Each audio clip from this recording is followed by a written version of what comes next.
एक छोटे से गांव में सावित्री देवी नाम की एक बुजुर्ग माँ रहती थी। उनके सफेद बाल, चेहरे की झुर्रियां और थकी हुई आंखें बता देती थीं कि उन्होंने जीवन में बहुत कुछ सहा है।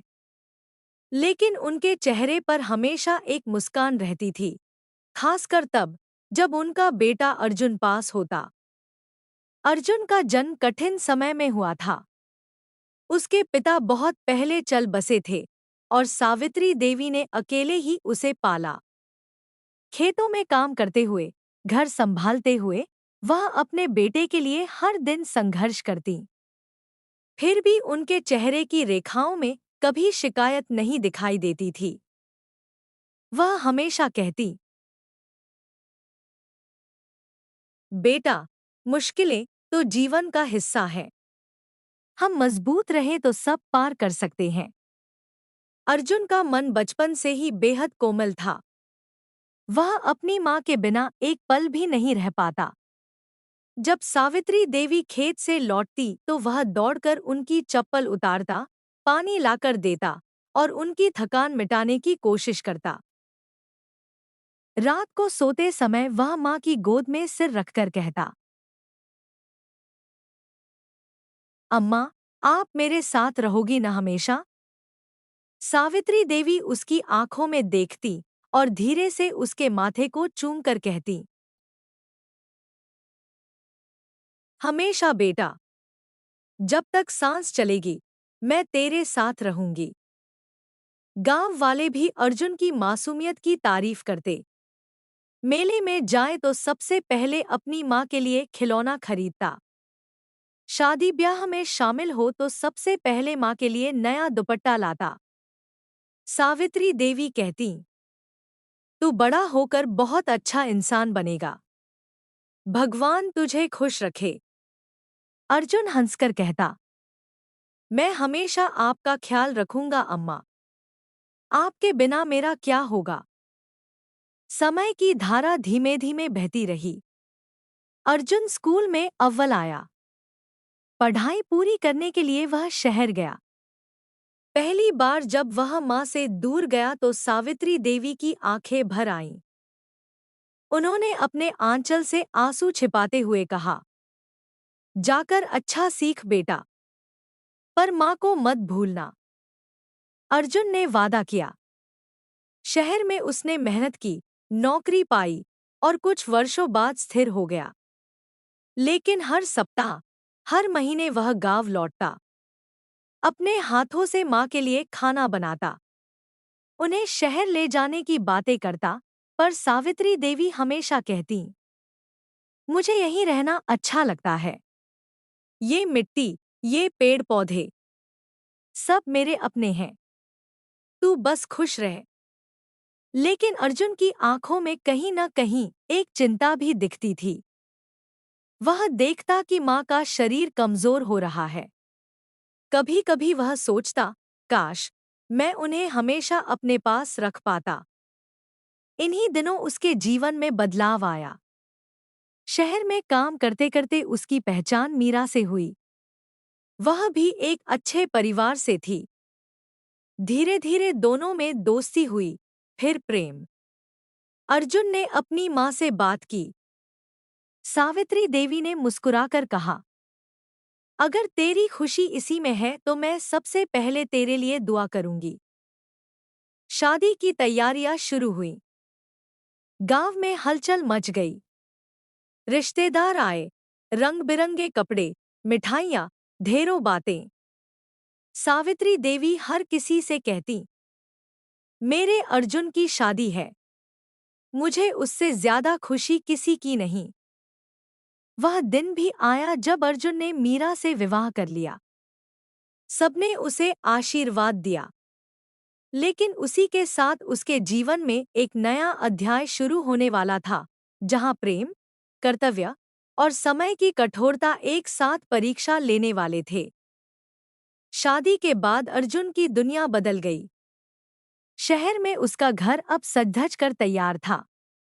मीरा ने बड़े प्यार से घर को सजाया, नए बर्तन, पर्दे, रंग-बिरंगे सामान लाकर हर कोना चमका दिया। अर्जुन भी खुश था, उसकी नौकरी अच्छी चल रही थी, उसका परिवार अब पूरा लग रहा था। लेकिन इस नई शुरुआत के बीच उसकी मां सावित्री देवी की जगह धीरे धीरे कम होती गई। शुरुआत में अर्जुन हर सप्ताह मां से मिलने गांव जाता। मां उसे देखकर वैसे ही खिल उठती जैसे पहले। वह उनके लिए फल, दवाइयां और गर्म कपड़े लेकर जाता। सावित्री देवी हंसती, अरे बेटा, इतना सब लाने की जरूरत नहीं, बस तू आता रह। मीरा भी शुरू में बहुत आदर दिखाती। वह माँ के लिए अलग से खाना बनवाती, उनकी दवाइयों का ध्यान रखती। लेकिन कुछ ही महीनों में घर की दिनचर्या बदलने लगी। मीरा की अपनी जिम्मेदारियां थी, नौकरी की भागदौड़ थी और घर के काम भी बढ़ते जा रहे थे। अर्जुन भी ऑफिस की दौड़ भाग में उलझ गया। गांव जाना धीरे धीरे कम हो गया। सावित्री देवी ने पहले तो कुछ नहीं कहा। वह फोन पर बेटे से बातें करती, पूछती, तू ठीक है न बेटा? खाना समय पर खा लेना। अर्जुन मुस्कुराकर जवाब देता, हाँ अम्मा, सब ठीक है। आप अपना ध्यान रखिए। लेकिन मन ही मन सावित्री देवी को एहसास होने लगा कि अब उनके बेटे की जिंदगी में उनका उतना स्थान नहीं रहा। फिर भी वह सोचती, बच्चे बड़े हो जाते हैं, उनकी भी तो अपनी दुनिया है, मुझे शिकायत नहीं करनी चाहिए। इधर अर्जुन भी कई बार बेचैन हो उठता। जब वह माँ की आवाज सुनता तो उसका दिल भर आता। उसे याद आता कि कैसे वह हर छोटी चीज में माँ का हाथ खोजता था। वह सोचता, क्या मैं स्वार्थी हो रहा हूँ? क्या मैं माँ को पीछे छोड़ रहा हूँ? लेकिन साथ ही मीरा की उम्मीदें भी थी। वह चाहती थी कि घर की जिम्मेदारियां अर्जुन बांटे और साथ में वह अपने जीवन का नया अध्याय खुशी से शुरू करे। मीरा कहती, अर्जुन, तुम्हें गांव बार बार नहीं जाना चाहिए। वहां जाकर तुम थक जाते हो। माँ भी समझेंगी कि तुम्हें काम करना है, हमें आगे बढ़ना है। अर्जुन चुप हो जाता।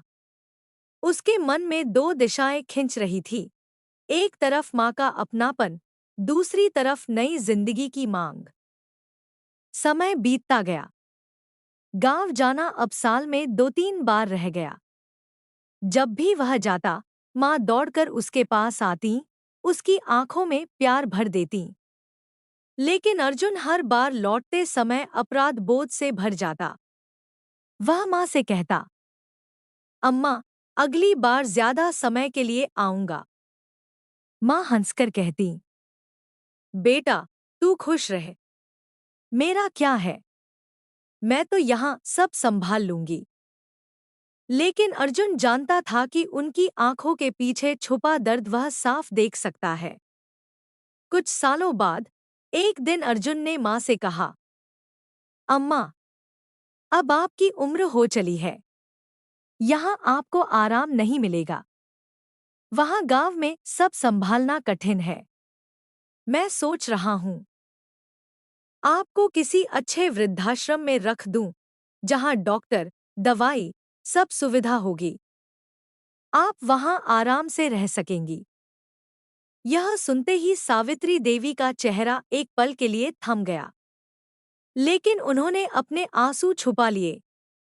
धीरे से बोली, अगर यही तुम्हें सही लगता है बेटा, तो मैं चलूंगी। बस तू खुश रह। अर्जुन के दिल में कुछ टूट गया।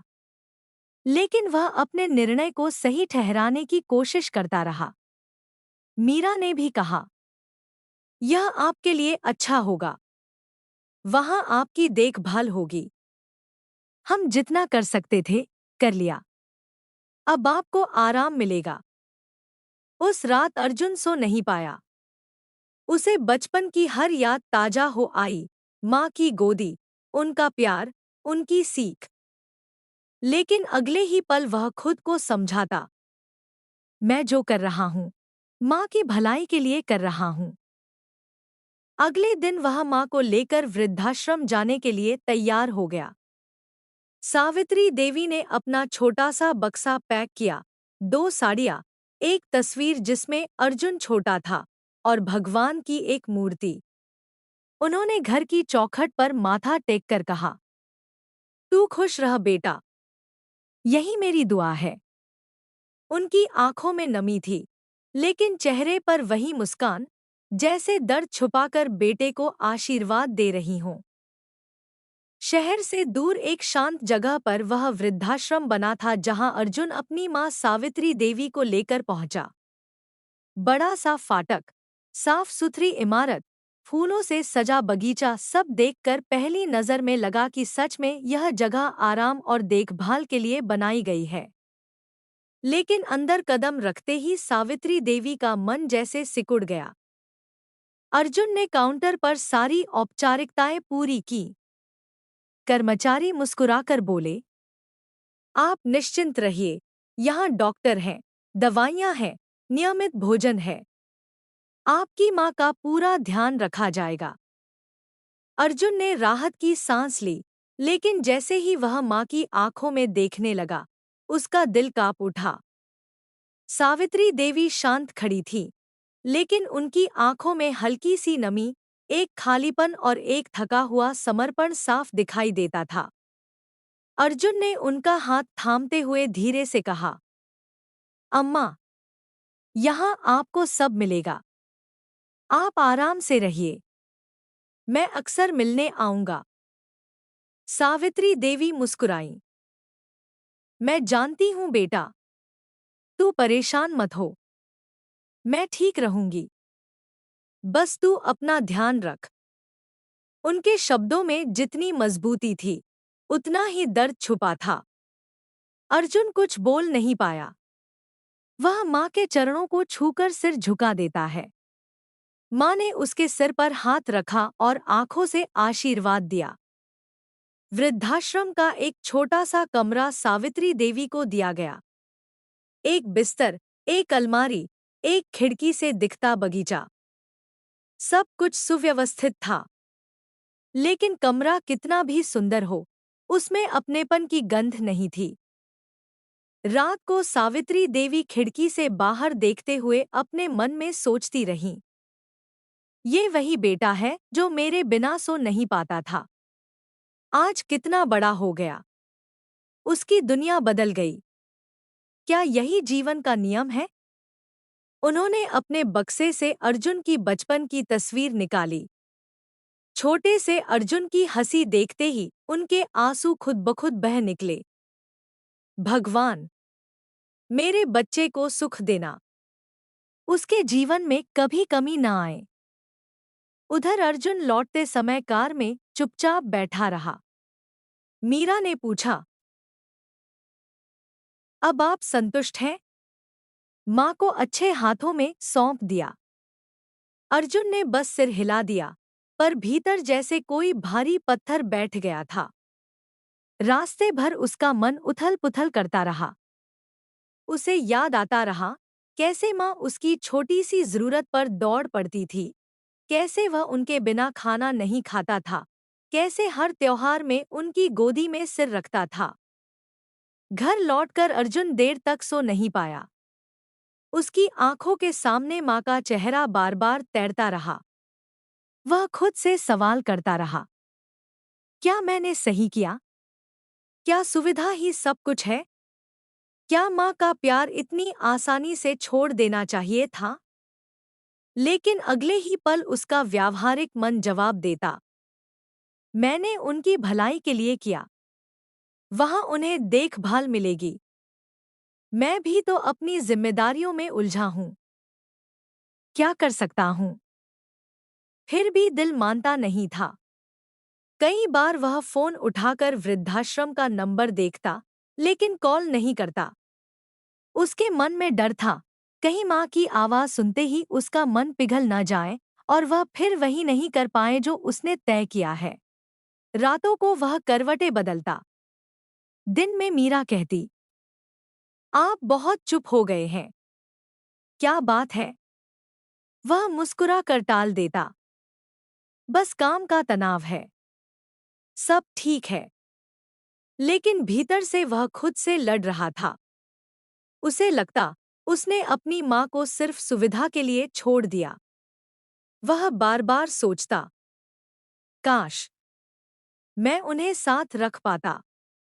काश मैं उनका हाथ पकड़कर कह पाता, अम्मा, मैं कभी आपको छोड़ूंगा नहीं। इस बेचैनी में अर्जुन की आंखें बार-बार नम हो उठतीं, पर वह किसी से कह नहीं पाता था। उसका मन जैसे दो हिस्सों में बंट गया था। एक हिस्सा माँ के साथ बिताए बचपन की यादों से भरा, दूसरा हिस्सा आधुनिक जीवन की दौड़ में उलझा हुआ। इसी तरह उसकी रातें काटने लगी और कहानी यहाँ से और गहरी होती चली जाती है। वृद्धाश्रम में सावित्री देवी की दिनचर्या तय हो चुकी थी। सुबह की प्रार्थना, दवाइयाँ, थोड़ी देर बगीचे में टहलना, फिर अन्य बुजुर्गों से बातचीत। बाहर से देखें तो सब कुछ व्यवस्थित था। स्टाफ प्यार से उनकी देखभाल करता, भोजन समय पर मिलता, कमरे साफ रहते। लेकिन दिल का खालीपन कोई व्यवस्था नहीं भर सकती। शाम को जब अन्य बुजुर्ग आपस में बैठकर पुराने किस्से सुनाते, तब सावित्री देवी चुपचाप खिड़की की तरफ देखती रहती। उनके हाथों में अक्सर अर्जुन की वही तस्वीर रहती, जिसे उन्होंने अपने बक्से में संजो रखा था। कभी-कभी वह तस्वीर से बात करती। तू कैसा होगा बेटा? खुश तो है न? तूने मुझे यहाँ इसलिए भेजा होगा कि मैं आराम करूं। हाँ, मैं समझती हूँ। पर मन तो वहीं अटका है जहाँ तेरी बचपन की हंसी गूंजती थी। रात होते ही वह भगवान की मूर्ति के सामने दीपक जलाती और धीमे स्वर में प्रार्थना करती। हे प्रभु, मेरे बेटे को सद्बुद्धि देना, उसके जीवन में सुख देना, उसकी राह आसान करना, और अगर कभी उसे मेरी याद आए तो उसे हिम्मत देना कि वह मेरे पास आ सके। उधर अर्जुन के घर की चकाचौंध उसके मन की बेचैनी नहीं मिटा पा रही थी। मीरा ने कई बार उससे पूछा, आप इतने खोए खोए क्यों रहते हैं? आप तो कहते थे कि माँ वहाँ आराम से रहेंगी। अर्जुन सिर्फ इतना कहता, हाँ, पर पता नहीं, मन मानता नहीं। एक शाम ऑफिस से लौटते समय अर्जुन की आंखों में आंसू थे। मीरा ने देखा तो घबरा गई। क्या हुआ? अर्जुन ने बस इतना कहा, मुझे माँ की बहुत याद आ रही है। मीरा ने समझाया, आप फोन कर लीजिए, वह खुश हो जाएंगी। अर्जुन कांपते हाथों से फोन उठाता है, लेकिन नंबर डायल करके भी काट देता है। उसे डर लगता है, अगर माँ की आवाज सुन ली तो वह टूट जाएगा। वह खुद से कहता, नहीं, अभी नहीं, अभी मैं मजबूत रहूंगा। लेकिन मन की आवाज किसी से छुपती नहीं। वह हर दिन थोड़ी और गहराई में डूबता चला जाता है। ऑफिस में काम के बीच भी उसकी आंखें दरवाजे की तरफ उठ जाती, जैसे वह माँ को ढूंढ रहा हो। रात को बिस्तर पर लेटते ही उसे माँ की गोदी याद आती, उनकी थपकियों की आवाज सुनाई देती। एक दिन उसके ऑफिस के साथी ने पूछा, अरे अर्जुन, तुम ठीक हो? पहले जैसे हंसते रहते थे, अब तो उदास रहते हो। अर्जुन मुस्कुरा कर टाल देता, लेकिन अंदर से उसका दिल जैसे रो पड़ता। इधर वृद्धाश्रम में भी सावित्री देवी की हालत धीरे धीरे बदल रही थी। पहले जो बातें वह दूसरों से करती थी, अब कम हो गई। वह किसी के साथ हंसती नहीं थी, खाना भी कम कर दिया। स्टाफ उन्हें समझाता, माँ जी, आपके बेटे तो बहुत अच्छे हैं। देखिए, उन्होंने आपको यहाँ आराम देने के लिए रखा है। लेकिन वह मुस्कुरा भर देती, हाँ बेटा, वो बहुत अच्छा है। बस अब उसकी अपनी दुनिया है। उनकी आंखें अक्सर नम रहती, पर वह आंसू छुपा लेती। वह किसी से अपनी पीड़ा नहीं कहती, मानो अपने बेटे की इज्जत और उसका मन न दुखाना चाहती हूँ। एक दिन बगीचे में बैठे बैठे उन्होंने अपनी हथेली में अर्जुन की तस्वीर थाम ली। धीरे से बोली, मैं यहाँ ठीक हूँ। बस तेरी आवाज सुनने की तमन्ना रहती है। उधर अर्जुन भी रात को अपने कमरे में तस्वीर देखता और मन ही मन उससे बातें करता। अम्मा, मुझे माफ कर दो। मैं स्वार्थी नहीं था, पर शायद मैं कमजोर पड़ गया। उसके दिल में गहरी टीस उठती। उसे लगने लगा कि सुविधाएं, आराम, आधुनिक जीवन सब व्यर्थ है अगर माँ की मुस्कान न हो। लेकिन फिर वही व्यावहारिक सोच कहती, अब क्या कर सकता हूँ? जीवन तो ऐसे ही चलना है। इस संघर्ष में अर्जुन की आत्मा जैसे चुपचाप जलती रही। कई दिनों की बेचैनी के बाद एक शाम अर्जुन ने खुद को आईने में देखा। आंखें लाल थीं, चेहरा थका हुआ। वह देर तक खुद से बातें करता रहा। मैं कैसे अपने मन की आवाज को अनसुना कर सकता हूँ? माँ ने मुझे जन्म दिया, पाला, हर कदम पर साथ दिया। और मैं उनसे दूर रहकर खुद को आराम देने की कोशिश कर रहा था। नहीं, मुझे जाना होगा। अभी। इसी वक्त उसने मीरा की तरफ देखा। मीरा चुपचाप उसे देख रही थी। अर्जुन ने धीमे स्वर में कहा, मीरा, मैं माँ से मिलने जाना चाहता हूँ। आज ही। मीरा की आंखें भर आईं। वह समझ गई कि अर्जुन का दर्द असली है। वह मुस्कुराकर बोली, जाइए, मैं साथ चलती हूँ।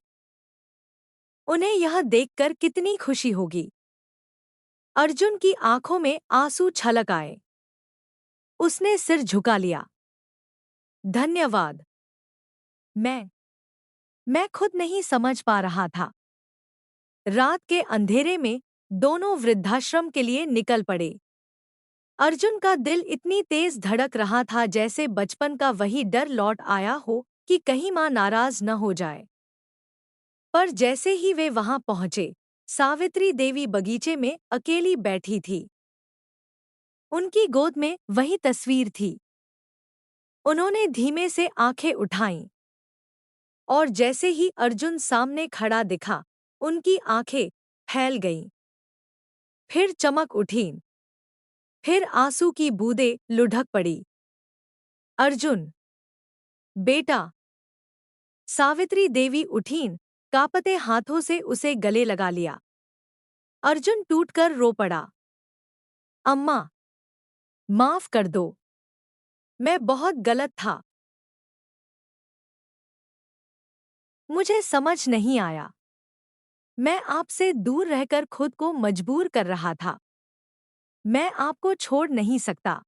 सावित्री देवी ने उसके सिर को सहलाते हुए कहा, बेटा, माँ तो उसी दिन से तुझे माफ कर चुकी थी। मुझे तेरी खुशी चाहिए थी, पर आज तुझे अपने मन की आवाज सुनते देख मुझे चैन मिला। मीरा भी आगे उसने माँ के पैर छुए।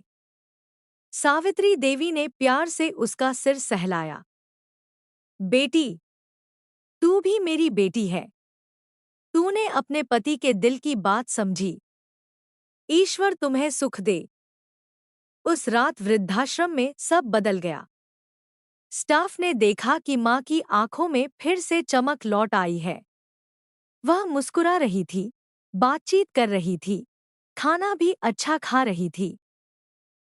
अर्जुन ने अगले दिन वृद्धाश्रम के प्रशासन से बात कर माँ को घर ले जाने की व्यवस्था कर ली।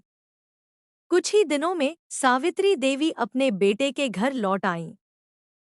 घर में फिर वही रौनक लौट आई।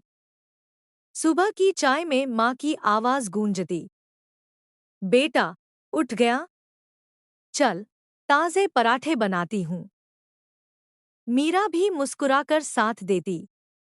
घर के छोटे से मंदिर में दीपक जलता और सभी मिलकर प्रार्थना करते। हे भगवान, परिवार में प्रेम बना रहे। अर्जुन ने अपने मन में ठान लिया कि वह माँ की सेवा करेगा, उन्हें समय देगा, उनके साथ बैठकर बातें करेगा। हर शाम वह माँ के पास बैठता, उनके पुराने किस्से सुनता। वह हर त्योहार माँ के साथ मनाता। माँ की आंखों में संतोष और गर्व झलकता। धीरे धीरे घर की उदासी खुशी में बदल गई। अर्जुन का मन भी हल्का हो गया। वह अपने अपराध बोध से मुक्त हुआ और महसूस किया कि माँ के बिना जीवन अधूरा है। अब वह अक्सर कहता, अम्मा, आपके बिना तो मेरा कोई अस्तित्व ही नहीं। आप मेरे लिए भगवान से कम नहीं। सावित्री देवी मुस्कुराकर जवाब देती, बेटा, तू खुश रह। यही मेरे जीवन की सबसे बड़ी पूजा है। माँ हमेशा अपने बच्चों से बिना किसी शर्त के प्यार करती है। वह उनकी छोटी से छोटी जरूरत का ध्यान रखती है, उनके दुख में साथ देती है और खुशियों में सबसे पहले मुस्कुराती है। अपने बच्चों के लिए वह त्याग करती है, चिंता करती है, अपने सुख दुख को भुलाकर उनकी भलाई के लिए काम करती रहती है। चाहे समय कितना भी बदल जाए, चाहे बच्चे बड़े होकर दूर क्यों न हो जाए, माँ का दिल हमेशा अपने बच्चों के लिए धड़कता रहता है। उसका प्यार कभी कम नहीं होता।